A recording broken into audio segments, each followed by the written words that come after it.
Hola a todos. Ha acabado este curso escolar 2023-2024 aquí en Cataluña y una vez más tenemos que ser testigos de otro episodio del milagro educativo catalán.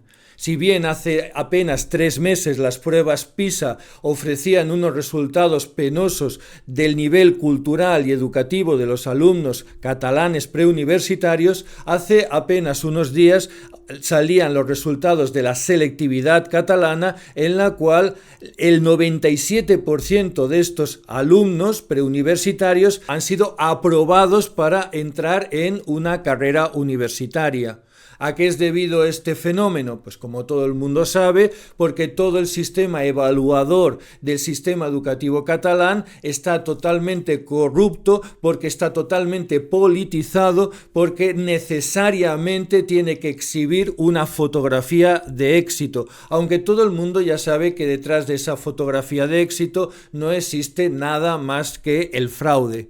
Y para llevar a cabo este fraude, estamos hablando de un fraude nacional a gran escala y durante muchísimos años, las autoridades educativas se han rodeado de verdaderos profesionales del fraude y de la mentira, los pedagogos y toda la corte de expertos en educación, que durante años de forma sistemática y metodológica han introducido en el sistema educativo toda esta jerga nefasta de la nueva educación, de la educación basada en competencias, de la educación basada en proyectos, etcétera, etcétera, etcétera. Hoy mismo, mientras desayunaba, he estado leyendo un manifiesto que 2 profesores de la escuela catalana han redactado con los 50 puntos para mejorar el sistema educativo catalán. 2 profesores, de forma totalmente voluntaria, de forma totalmente altruista, han generado un documento muy claro, muy bien trabajado,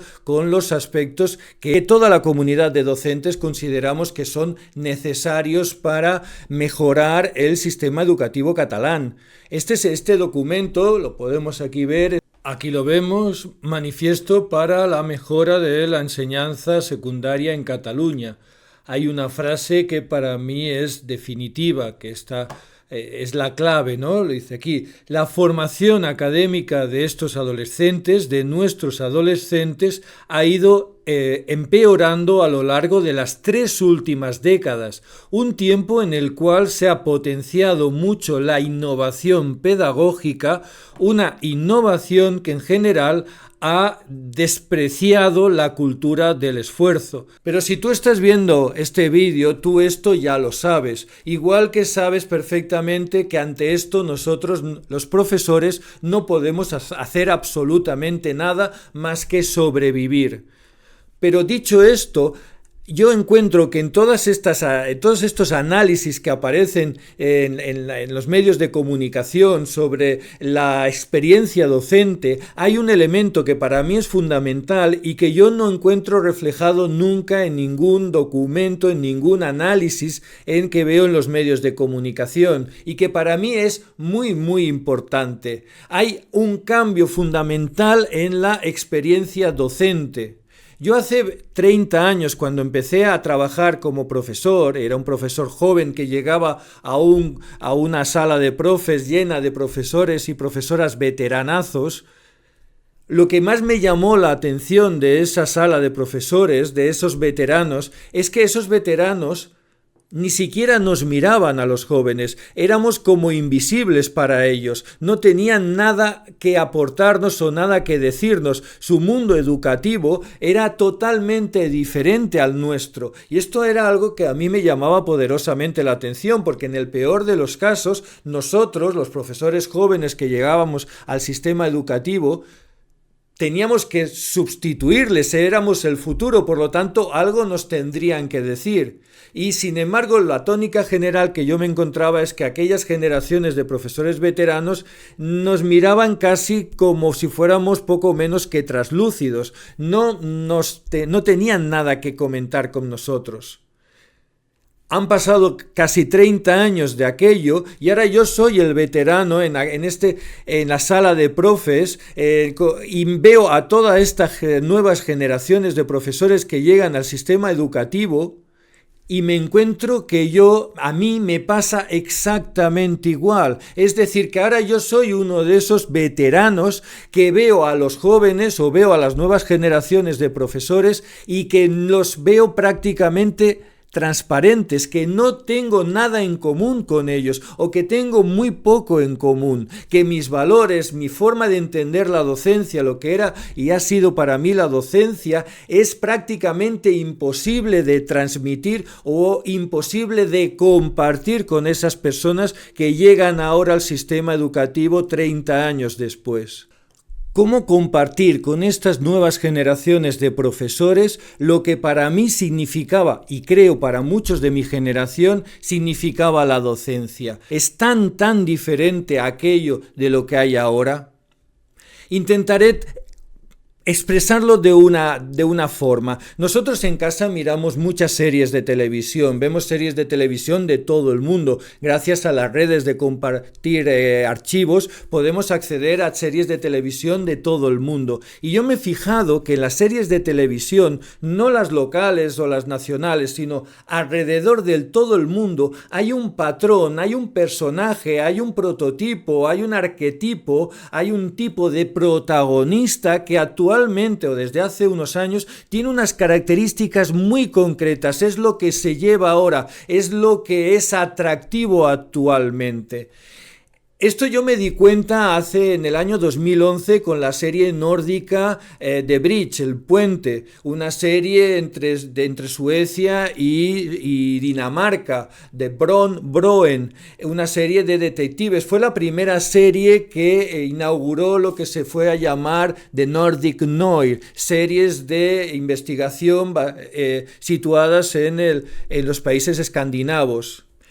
La protagonista de esta serie es una detective, es una policía que tiene unas características muy concretas. Por un lado, su vida personal, su vida privada, su vida sentimental es un auténtico desastre. Su vida sexual es un auténtico desastre. Su vida privada es un auténtico desastre. Prácticamente es incapaz ni de establecer las más mínimas relaciones personales o de tener la más mínima vida privada. Y sin embargo, esta persona, esta detective, se vuelca en su trabajo, se profundiza en sus casos de resolver un crimen, un secuestro, un homicidio, y esta persona se vuelca en el trabajo. Todo lo incompetente que es en su vida privada se convierte en la persona más obsesiva, más competente en el trabajo. Dedica todo el tiempo del mundo, no tiene horarios, no es un policía, una detective que diga yo a las 5 acabo y me voy con mi familia. No, ella continúa investigando a la hora que sea, dándole vueltas, y además se rodea con otros personajes, digamos, secundarios, que como ella no tienen límites para el trabajo, que dedican todo el tiempo del mundo al trabajo, que se involucran en el trabajo de una forma absolutamente bestial.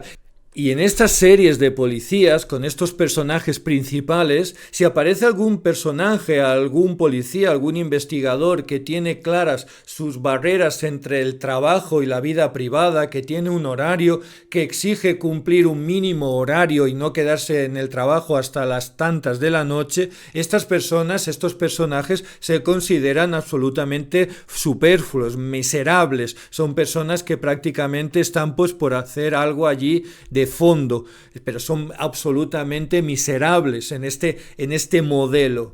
Este modelo también lo podemos encontrar en cualquier serie, ya digo, del panorama actual televisivo, pero también lo podemos encontrar, por ejemplo, en el personaje de James Bond, el actual, el último, y, por ejemplo, clarísimamente en su penúltima película, Skyfall, para mí la mejor película de James Bond, donde encontramos precisamente este mismo arquetipo de persona que como agente, digamos, de los servicios secretos, es decir, en el trabajo es la rehostia, es súper competente, es inmensamente competente, pero que en su vida privada se desmonta y es absolutamente desastroso. Tiene comportamientos autodestructivos, alcoholizado, perdido. Es alguien que solo encuentra sentido a la vida dentro del trabajo y volcándose en el trabajo.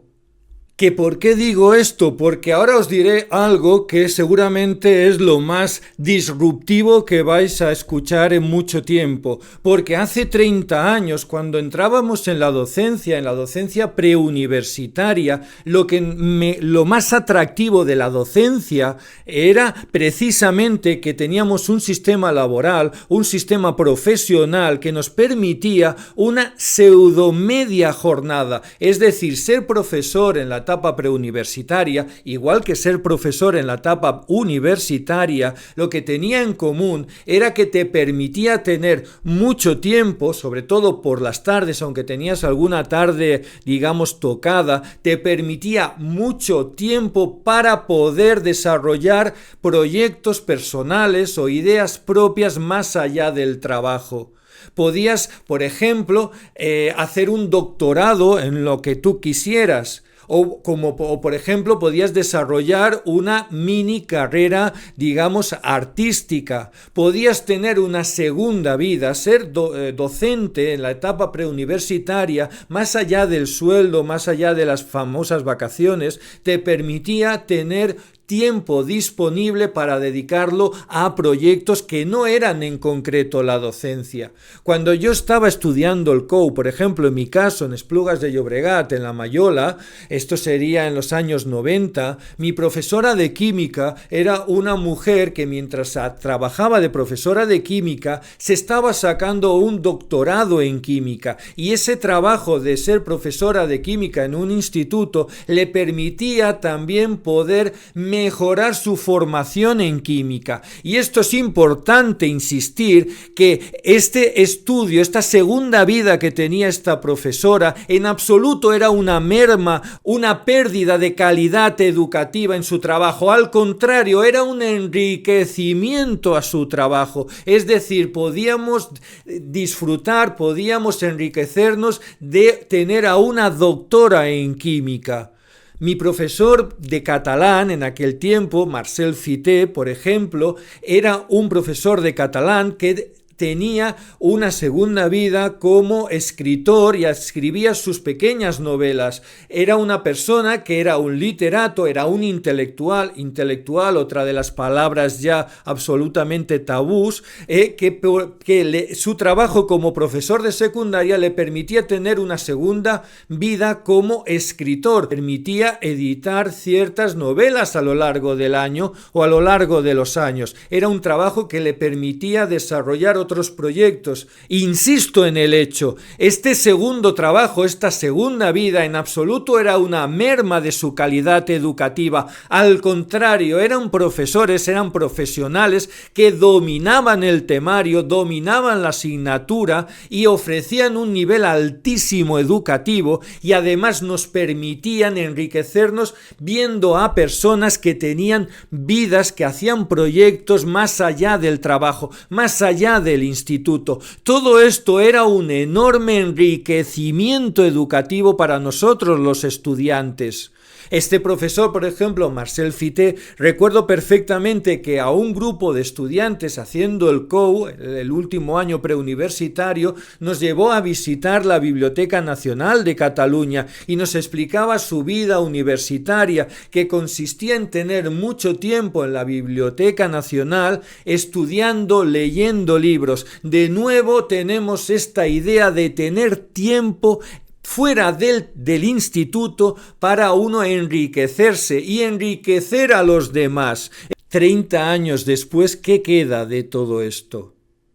La experiencia docente se ha problematizado, la experiencia docente se ha complicado. El sistema educativo necesita perfiles profesionales de individuos que se dejan la vida en los institutos, exprimiendo una idea ya bastante vieja, que es la famosa y maldita vocación. La idea de la vocación que sirve para todo y que se reclama en estas nuevas generaciones de profesores que de alguna forma ya no tienen esta segunda vida y que se dedican en cuerpo y alma al alumnado, a los problemas del alumnado.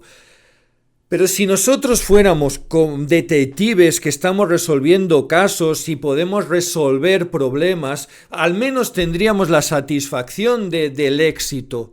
Pero es que los problemas que nosotros tenemos, el alumnado, las problemáticas que tiene el alumnado, son imposibles de resolver dentro del aula. Es una misión imposible, con lo cual lo que estamos haciendo es generar unas dinámicas de agotamiento en el profesorado absolutamente brutal, porque no podemos hacer nada.